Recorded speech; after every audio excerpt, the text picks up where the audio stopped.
მოგესალმებით 333 დღეა. აი ვიკრიფებით ჯერ.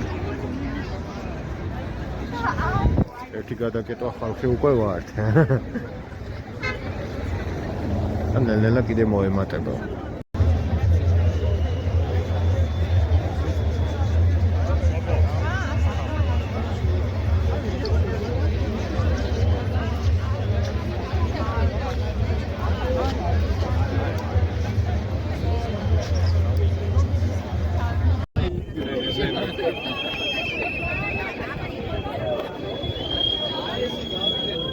უამრავი ხალხი მივდივართ რუსთაველზე.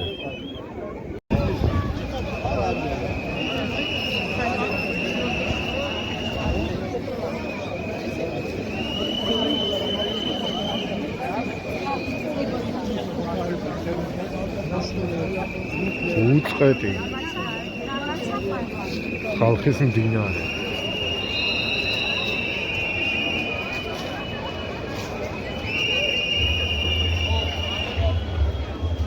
რუსთაველი ჩვენია გამარჯვებამდე და იქნება ასე. თვითონ სისტემები ყველგან ირთვება, არირთვება, მუშაობა.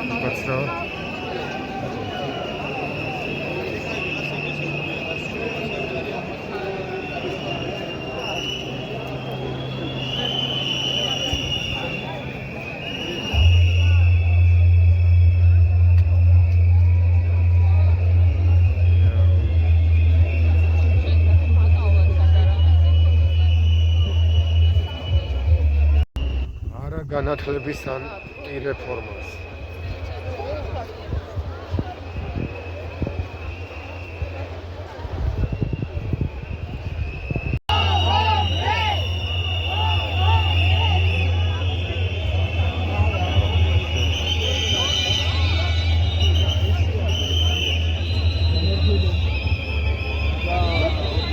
არა განათლების ანტირეფორმას. შეიძლება რომ ბალამ კარგად გაიგოს და გვერდებზეც არიან ადამიანები და რომ ისინიც ახლოს მოვიდნენ მობრძანდით წინ კიბეებთან. მადლობა.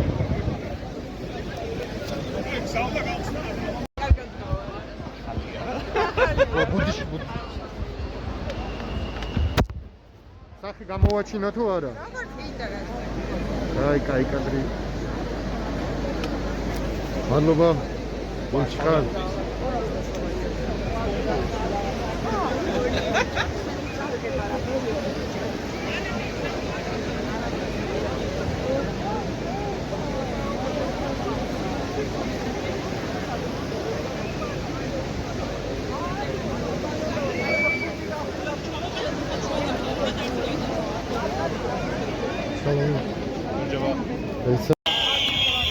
ორმოცდაათი იდგაო და 80 დააკავესო და აი მაინც რამდენი ვარ. მოეპარათ არა მხოლოდ ჩვენი ხმები, არამედ ჩვენი მომავალი ჩემებს. რა შეიძლება გავაკეთოთ ამის ადრეში?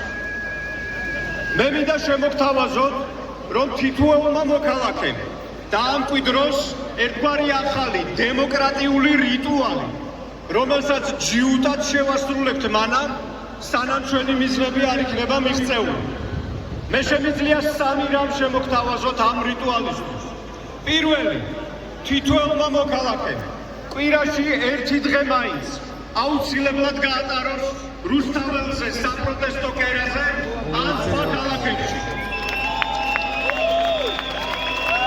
მეორე, ხარი დაუჭირო და დავაფინანსოთ როგორც შეგვიძლია ის მამაცი ადვოკატები და იურისტები და დამოუკიდებელი ჟურნალისტები, რომლებიც ისწავლენ მართალ ადამიანებს და მათი ბრძოლის ხალხით მართალი სიტყვა ჩვენ კიდევ მისთვის აღარ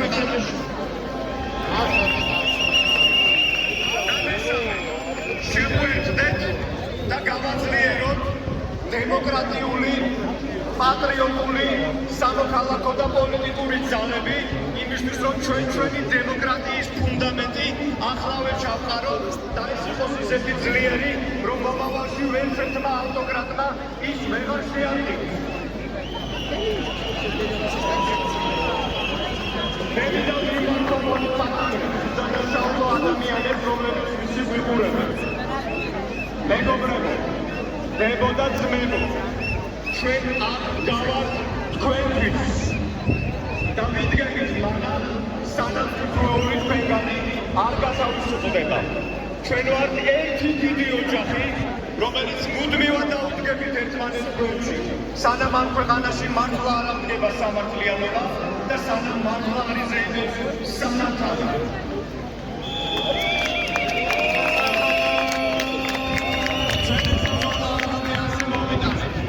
თითოეული ადამიანი, რომელიც დღეს უდანაშაულოდ არის დაპატიმრებულია თითოეული ჩვენთაგანისთვის, რომელიც დღეს ჯერ კიდევ თავისუფლებაზეა და შეგვიძლია აქ შევიკრიბოთ. ჩვენ ყველანი, ვინც აქ გავართ თითოეული იმ ადამიანისთვის, რომელიც დღეს პატიმრობაშია. და ყველა ადამიანი, ვინც დღეს მოვიდა, ყველანი ჩვენ ვართ მცველები დემოკრატიის და ჩვენი ქვეყნის ევროპული მომავლის. არის არალეგიტიმური და ვერაფრით ვერ მოიპოვა ლეგიტიმურობა. ვერც თავისი მცდელობებით, რომ ვიღაცებს ხელი ჩამოართვა, სადაც შეძლეს. ვერც იმითი, რომ ვიღაცები შეიყვანეს პარლამენტში, ანაპირებენ, რომ შეიყვანონ.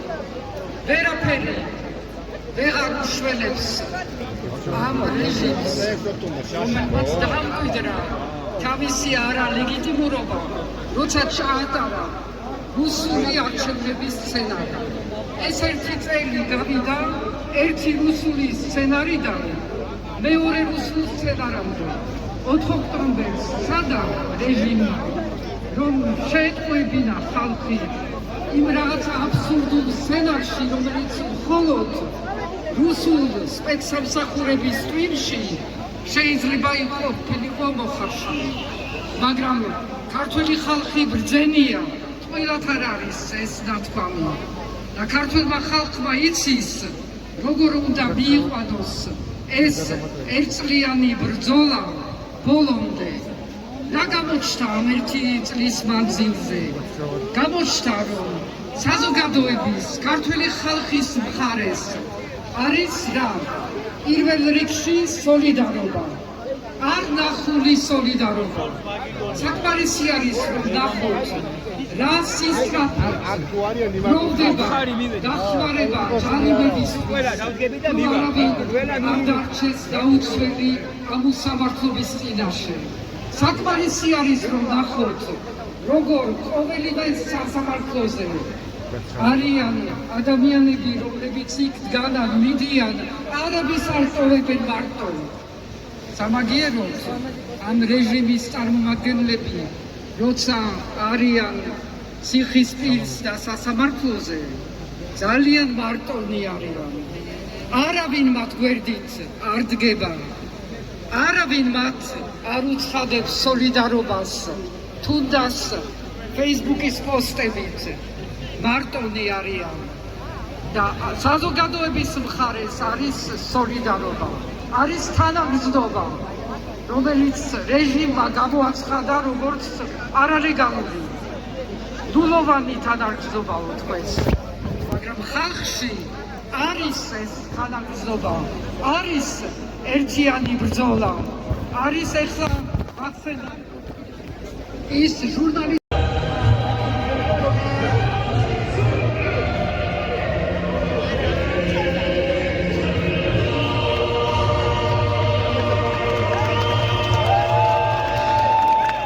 Let's throw it.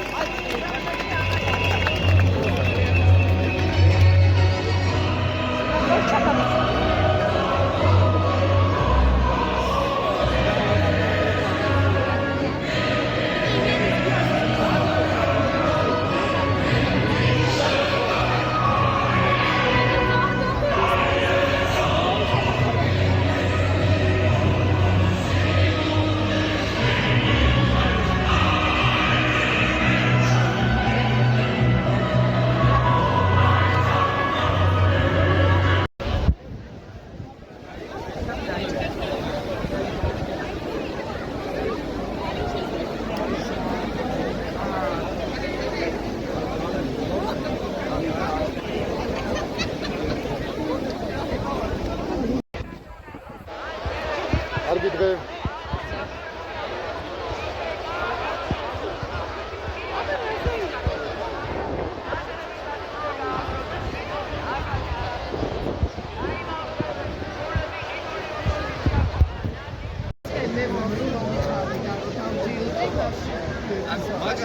მადლობა. ახლა არის 10 საათი და მე დღეს ადრე წამოვედი გაქციდან, იმიტომ რომ მაგარი ბრედილი და დაღლილი ვარ და რა ვიცი, ყველაფერი კარგად იქნება. ხვალაც უამრავი ხალხი უნდა იყოს, ზეგაც, მაზეგაც და ყოველდღე ძალიან თავისუფლად უნდა იკეტებოდეს ქუჩა და არა შიშისა და სხვადასხვა ფაქტორების შედეგად და რისკის და ციხეების და მსგავსი რამის დროებით. ჩვენ ვართ მართლები და აუცილებლად გავიმარჯვებთ.